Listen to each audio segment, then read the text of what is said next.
श्री गुरुदेवाय नमः। आज्ञा हे मोर प्रिय समस्त सुधीवृंद को कोटि कोटि प्रणाम। आज आज्ञा देखा आज्ञा 36 गुप्त गीतार सब भगवान कृष्ण अर्जुन को कौन बुझाऊँच आम से विषय सम्यक ज्ञान करवा। मु 36 गुप्त गीतार गोटे वीडियो भी कर छाड़ी जे शरीर तत्व पर से बुझाऊँच से विषय पुणी अर्जुन को पचारुँच श्रीकृष्ण मुख को चाहिए अर्जुन पचार ज्ञान जोग मनरे संचय रहा गुरु दया कर मत बेगम। जे श्रीकृष्ण मुह को चाहिए अर्जुन पचार कौन पचार से कथा आम शुणा जाऊँ गीत आगे पढ़ुची कि आपण को भल लगिपे आ कथा भी आप से कहते कौन कहते आज्ञा अर्जुन बोला ये चुण टीआरे पचार जोग का विस्तारी कह चारि अक्षर चारि वेदम। जे चारि अक्षर चारि वेद बोली आपण कहते जे चारि अक्षर वर्ण भेदम कहीं रे बसती केवल स्थान 12 मात्रा बोली न केउ भियाणम। तेणु मुझे कही गायत्री आहुति चारि बाहुति चारि आसुति चारि जाऊति चारि केते हो आज्ञा 8 से तत्व पर कि आज आम आलोचना करा से कौन कहते आप तेज पृथ्वी वायु आकाश 5 रु केमत है 50। अर्जुन पचारुंट जे प्रभु तुम जो मत कहल जे अक्षर 50 अक्षर ये शरीर गठन होती जो षड़चक्र निरूपण मत कहल से 50 अक्षर केमी है किंतु 50 अक्षर उपर आहरी 12 अक्षर अच्छी षड़चक्र पर्यंत आप आसवे 50 अक्षर को आउ द्वादश सहस्र को जो जी से जो द्वादश दल बसी सी अक्षर किए कह से बड़ गंठी कथाटी से रखिदे ठाकुर। तेणु मुझे कहे आपण मान क्या खराब लगिपे क्या भल लगिपे सी 12 अक्षर को जाना लोक बहुत कम कोटे गोटे लोक जानी सी 12 अक्षर सी 12 अक्षर बसी अच्छी 12 अक्षर छाड़ो आम से विषय पुणी गले बहुत कथा आसो से कहते 5 गुणरू 25 प्रकृति 5 देवता 5 करी शक्ति ख्यात करण कह पितवास एथिर विषय अटई किस बटर केमत पुरुष है 4 गोटा मुंड काहू पाइला एमत पुरुष क्यों जे मंद ना कहीं रही पानी। देखो ये आसिले आम ओडियार कथा ढगमागाड़ को से कहते अर्जुन पचारुंट 5 रु 50 5टा प्रकृति तो 5 चक्र रु तुम 50 अक्षर केमी आनिल से अक्षर विषय से कौन कहते शब्द केक रुचि रही आज्ञा हेउ कमला साही अति अगोचरम गोचर नाही थियरी बोले शुण अर्जुन तोते कहवा यार भियाणम सिंधु मत नव पान ओइला विचित्र बिंधाणी देउड़ कला देउड़ को 4 द्वार निर्माणी 4 द्वार को ओइला बारेणी। सी कहते जे सिंधु मंथन है एमान जो सिंधु मंथन कहते से कथा मुझे कहूनी आज्ञा से सिंधु मंथन कहूना माँ गर्भर सिंधु मंथन है आसला किए जन्म नाला जो छुआटी जन्म नाला से कौन कहते तार देउल को 4 द्वार निर्माणी 4 द्वार को ओइला बारेणी 4 द्वारे 4 खर बताई उर्मधुर्म ज्योति जला बोलाई धर्मार्थ मुख्य काम 4 बाट आट मध्य बसे 4 घाटम ता तोते फेड़ी न कहीदेवा कलाक्षर बाट बाट बेटिबा।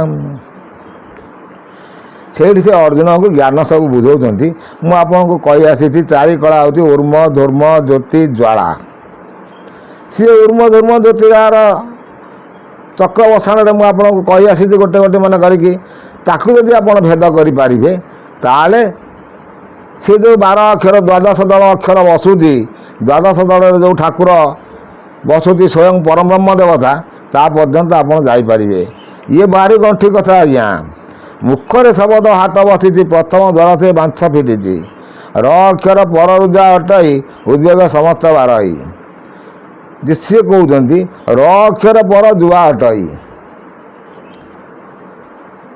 जे मुखरे पर रज शस बद ये देखु से 36 गुप्त कथा से लेखकार पुणी से लिखुं केमी सब ओलट पालट सब लेखा मुझे अबना 8 अक्षर हूँ पर रज शस बद पर दे बेनी चक्षुरे बसे रज दे नासारे प्रकाशे शस बदने प्रकाशे बद दे 2 कर्णरे थोई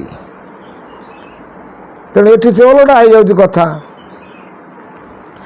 ତେଣୁ ମୁଁ ସବୁ ଆପଣଙ୍କୁ କହି ଆସିଛି ଯେ ଏସବୁର ତଥ୍ୟ ଆମେ ଖୋଜି ଖୋଜି ଦେଖି ଦେଖି ଯାଉଛନ୍ତି। ସେ କ'ଣ କେମିତି ସବୁ ବୁଝାଉଛନ୍ତି, ସେ ଭଲ କଥା କହୁଛନ୍ତି। ଆଉ ସେ ଭଲ କଥା କ'ଣ କହୁଛନ୍ତି ଯେ ସବୁ ଦ୍ୱାରମାନ ସେ କରିସାରିଲା ପରେ ପୂର୍ବ କଥା ତ ଶୁଣନ୍ତୁ ବୀର ଶ୍ରବଣ ଦ୍ୱାରେ ସାମବେଦ ବସେ ବାଟଟି ଛୁଆଇ ଚେତନା ବସେ ଧ୍ୱନି ତାର ଅଦି ଶ୍ରୀ ଅକ୍ଷର ଶବଦ ବୋଲାଇ ଅର୍ଥ ହାଡର ଏମନ୍ତ ହୋଇନ ଚାରି ଦ୍ୱାର ବିଧି କହିଦେଲୁ ପାତ ଏଅଟେ ସିଧି ଚାରି ଅକ୍ଷର ବର୍ଣ୍ଣଭେଦ କହିବା ମନୁ ତୋର ସଂଶୟ ଫେରିବା ସେଇଠି ସାମବେଦ ଶୁକ୍ଳବର୍ଣ୍ଣ ଧିଂ ଯଜୁର୍ବେଦ ପିତ୍ତବର୍ଣ୍ଣ ରଜ ବଦ ଅରୁଣ ବର୍ଣ୍ଣ ଅରୁଣ କାନ୍ତି ସ୍ତୁ ଅଥର୍ବବେଦ ଲୋହିତରେ ମୂର୍ତ୍ତି ନିଶବ୍ଦ ଆଠରୁ ଶବ୍ଦ ପୁରୁଷ ଚାରି ଅକ୍ଷରତା ବସଇ ପାଶ ଅବନା ବନିଲେ ବନା ଭିତରି ଆଠର ଅଙ୍ଗର ବଜ୍ର ରାଜା କରି।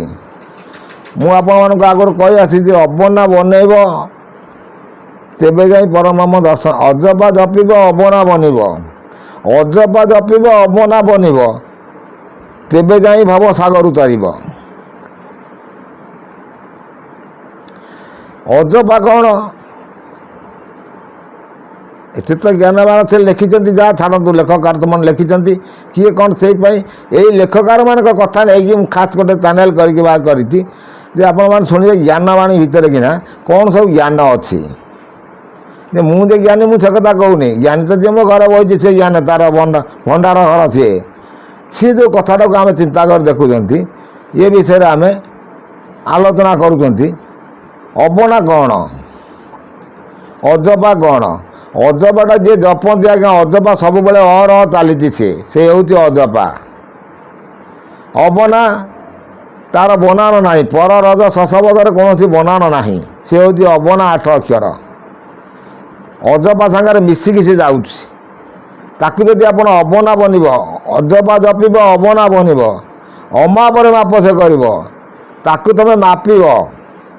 ତାମାନେ ସେ ପବନଟାକୁ ଆପଣ କେତେ ରୁଦ୍ଧ କରିପାରୁଛନ୍ତି, କେତେ ଛାଡ଼ି ପାରୁଛନ୍ତି, କେତେ ରଖିପାରୁଛନ୍ତି, ସେଇଟାକୁ ଆପଣ ମାପ ତରଫରେ ଦେଖିବେ। ମାପିବେ କେମିତି ଆଜ୍ଞା?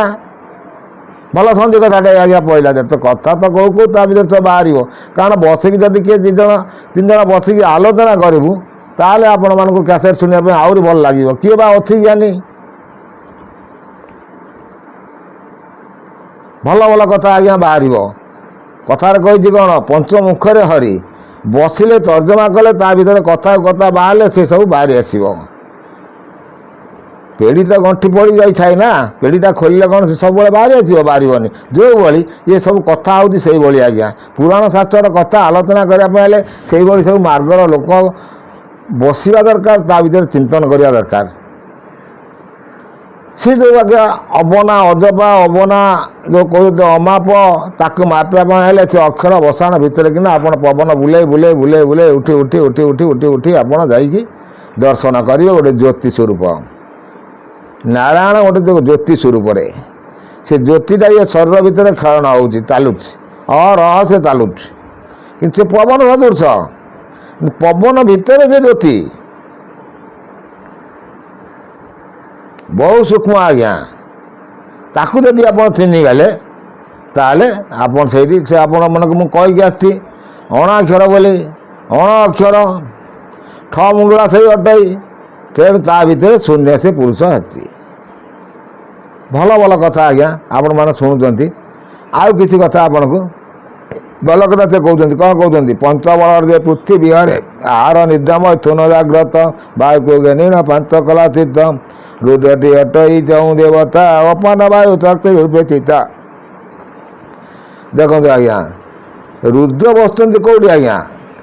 ଏଠି ଆଜ୍ଞା କଣ୍ଠଚକ୍ରରେ ବସୁଛନ୍ତି, ସେ ଉଦାନ ପବନ। ଅପାନ ପବନ ସେ କହୁଛନ୍ତି ମୂଳାଧାର ଚକ୍ରରେ। ମୁଁ ବି ଆପଣମାନଙ୍କୁ କହି ଆସିଛି, ମୂଳାଧାର ଚକ୍ରରେ ଅପାନ ପବନ, ତାପରେ ବ୍ୟାନ ପବନ, ତାପରେ ସମାନ ପବନ, ତାପରେ ପ୍ରାଣ ପବନ, ତାପରେ ଉଦାନ ପବନ।